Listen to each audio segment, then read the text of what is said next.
Inaalam ko lang po. At Manicure. nung nakaraan kasi, Manicure tayo guys. Pag mayroong ano, pinutol ko yung sideline. pinutol ko yung kuko dyan. Yung sumasakit na, kaya napilitan ko magpalinis dyan, nakakainis. Kanina. Yung mga yung parlog niya sa tabi ko. Ito sa babae niya, parang hindi yata ako sumirahan. Paintayin ako nagkulay siya doon sa ano. Tapos mamaya pagkatapos niya doon, sandali lang daw magkape muna siya. Ang tagal-tagal, nagkakape, nagsisilpo. Eh, ganun talaga. Ako nga, tinanong mo, tagal. Ang tagal-tagal, nagkakape, nagsisilpo na. Hindi naman ganun dapat. Ibig sabihin, nagsisimula na siya maglinis, tapos nagkakape siya, nagsiselfon pa. Nagkape daw muna siya. Nagsisilpon. Ang tagal.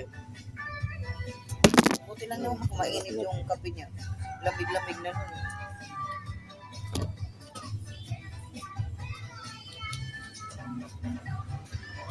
Oo, oras na.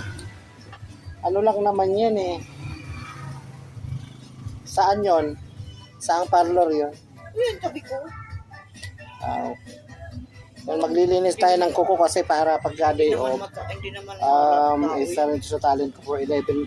Ano na ako nito, nag-start ako maglinis 18 years ago kasi 2007 ako naglinis ng kuko bago ako naging call center agent.